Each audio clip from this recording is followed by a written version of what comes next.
Hey everyone, here's the interest, right? I always heard about this story. Did the Wright brothers build the first power aircraft in the world? Because I heard the story a long time ago about two German immigrants who flew from Europe over here in the United States to beat the Wright brothers. Now, some things just know for a fact that the first U.S. president, of course, George Washington, and the first human to walk on the moon was Neil Armstrong. Now, the first archived power flight, Orville and Wilbur Wright, wrong. At least that's what Cincinnati says. Now, state lawmakers passed the bill last week to honor the Gustave Whitehead, who they claim beat the Wright brothers by 2 years. Now, Jeeves, who's Whitehead, according to 1901 Cincinnati newspaper account, Whitehead, a German immigrant, flew his aircraft 150 feet in the air for about half a mile over the city of Bridgeport. The claims has been backed up by respectful aviation reference guide. Now, the debate has gone to the Smithsonian, longtime aviation historian, frustrated and worried. It was also target conspiracy court association about the secret agreement between the Revered Museum and the Wright brothers. Now, let's pause here to remember that, hey, these guys were world heroes. Image of their two-wing biplane has appeared on U.S. money in postage stamps to Kitty Hawk, North Carolina, where the Wright brothers flew to stand as a popular national landmark. It was generating untold tourist dollars for the state that has labeled its car license tag the word first in flight. Now, on this picture, so a matter of fact, image may show the Whitehead monoplane in flight with a central mast.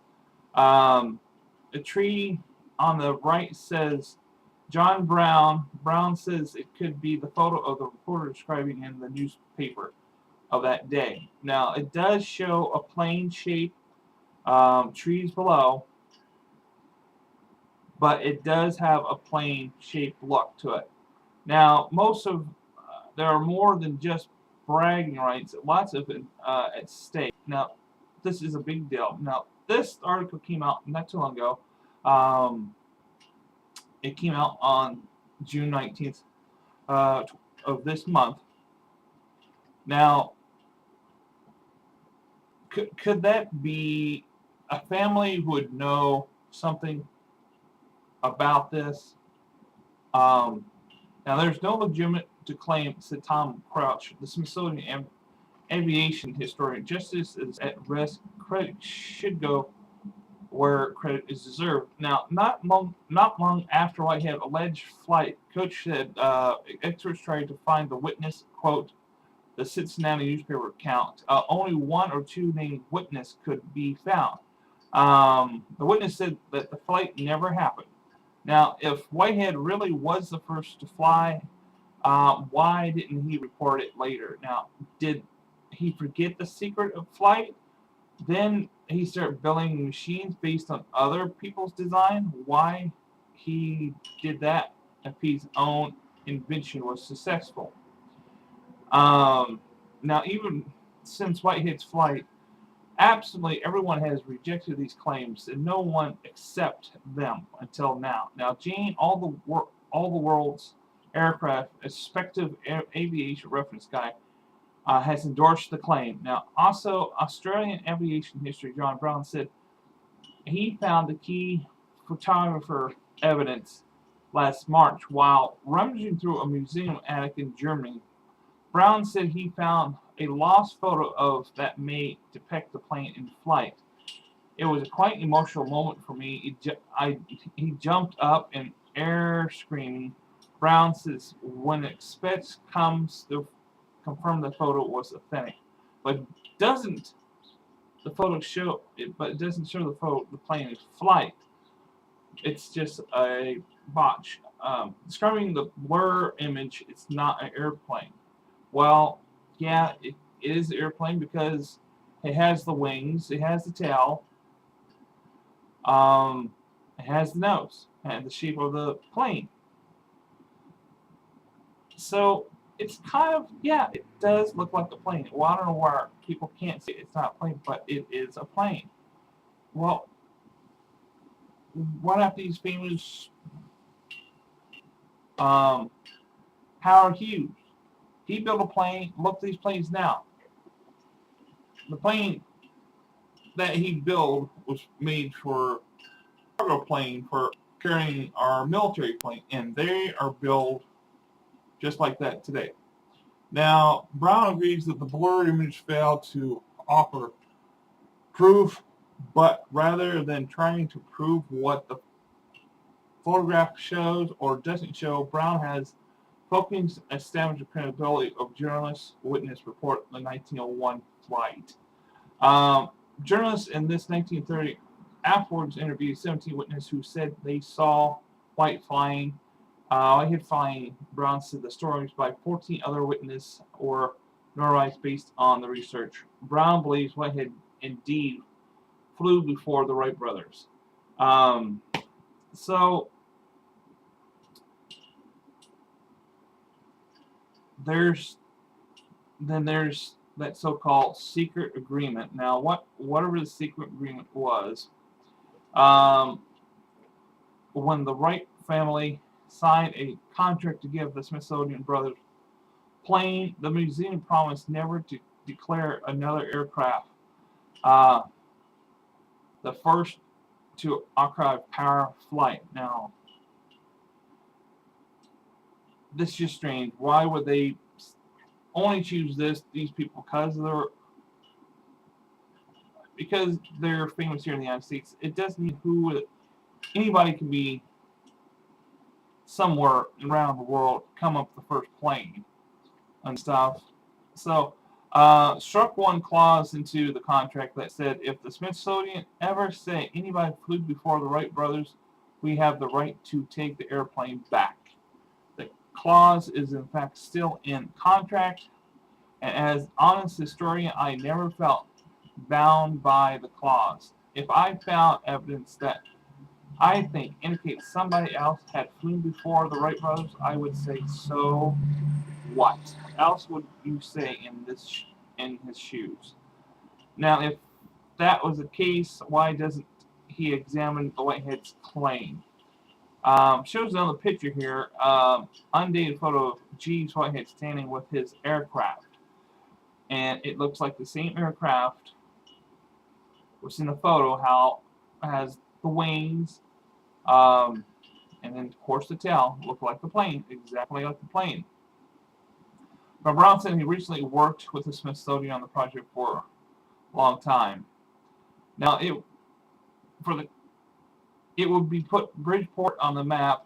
Clemens says it will become the synonymous of being the first in flight, which enables us to have a museum. We would like to generate some tourist attraction with the economy bringing those days. Clemens says the tourist dollars would be important in the regions. Now, Clemens mentioned the Bridgeport is already known as the home of the flying object, the Frisbee. But does Clemens actually believe Whitehead was the first? Yeah, he says confidently he thinks history books should be rewritten to say Whitehead beat the Wright brothers no matter the truth will win out. You can't cheat history here, he says. I put that, but can't cheat. Well, it's kind of not cheating history.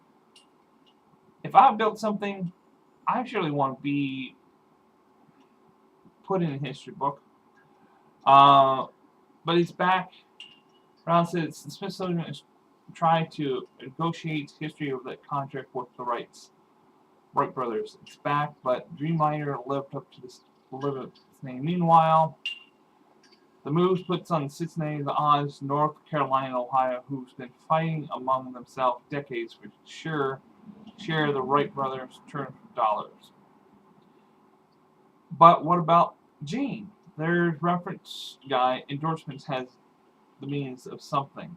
Wright as Jean said, it's not a historical publication, it's a reference book and damaging, and that's why it kind of worries me, she says. Now, however, this isn't the only dispute against the Wright brother, like you see. It says millions of Brazilians believe the pioneer aviator actually invented the airplane, and the meter was first because of aircraft had wheels. The Wright brother launched on a rail. And let me see here, this picture here.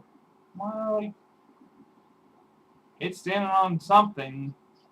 It could be on wheels, but they're right. Wright brothers didn't have wheels. They could have had wheels on it, but it was on a rail. So whatever the case is, Cincinnati has started a brawl that could end up rewriting history.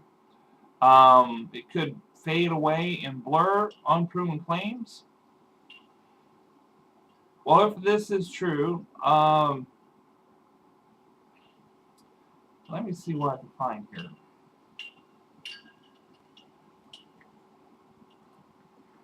But history should be something.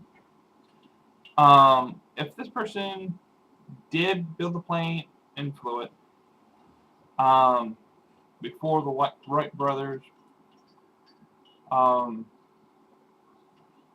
then yes, he should be also in the history book of his plane.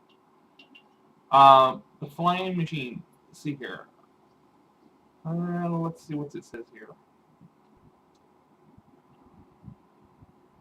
But yeah, it should be right, because there was a German when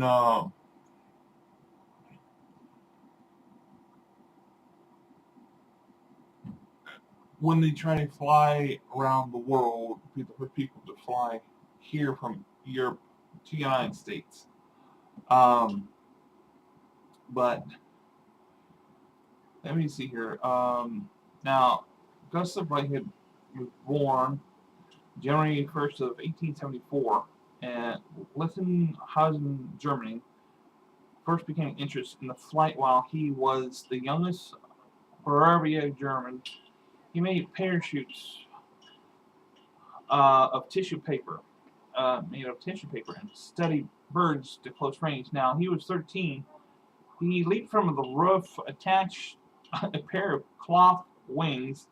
He also reportedly met Otto Lilienthal with his glider experience for the short period of time, but may not have happened. Now, the glider experience did not begin until 1891, by which time young Whitehead had traveled to Brazil and was working as a sailor.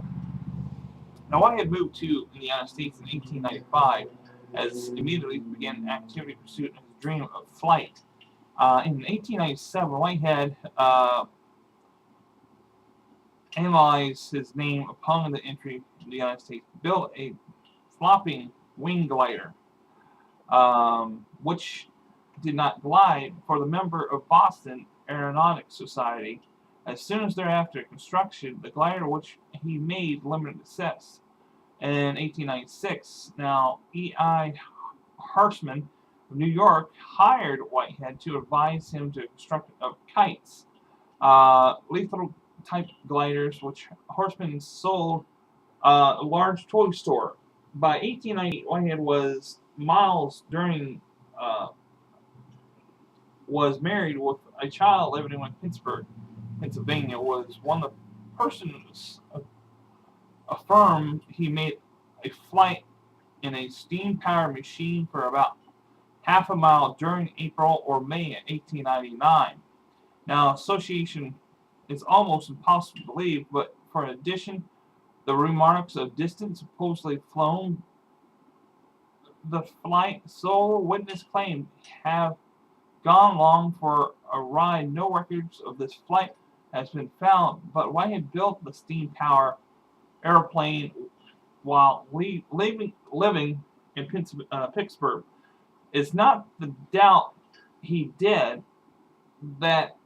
it did not fly in 1899. One of the two people who were aboard is also certain, and no doubt, not by 19. Governor Whitehead and his family were living in Bridgeport, Connecticut, where Whitehead found employment in mechanics, and where he continued his aerial experiment. But the last Stella Randolph in 1937 book, The Last Flights of Gustave Whitehead, present evidence that Whitehead flew aboard a powered flying machine in 1899 or 1901 or 1902.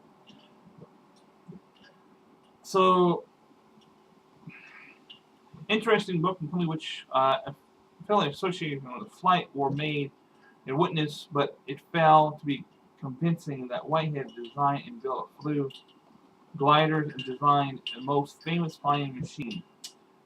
His number 21 apparently made short hops, and even evidence that since it shed no light, or rather not to avoid crowds, it was reported that, which hardly bolster arguments made on his behalf. Whitehead endeavor stated reasonable observation, such as the of John Letzko, who affirmed in 1934 that about September 1901, I was the ground for the length of the time, approximately a few seconds at the time. Perhaps the last word, the matter should be left. Jeeves Whitehead. Now, his wife, Louise Talbot Whitehead, who never recalled seeing her husband flying in the air machine. But it's interesting, and he's got pictures. I'm seeing a lot of pictures of the plane, and that's a picture of the plane I'm seeing on the other page. So look it up. What do you think? Do you think this plane could fly? Because how it's shaped, the body shaped like a boat shape. Two propellers, giant propellers that you see on regular planes back then, in the wings. So he has the right way of how the plane should be. Let's see here. Large. This is a glider. He made a Wright's large Rochester type glider. This is 1905 to 1906. Looks like one seater, and he's got one that's crashed, four wheels, but it looks like could be. It shows a picture here of one of his planes on the cover of May 1999 issue of World War I Aero magazine of his glider. That's exactly the same glider I'm seeing in pictures. But let me know what you think of the story, and talk to you later. Bye now.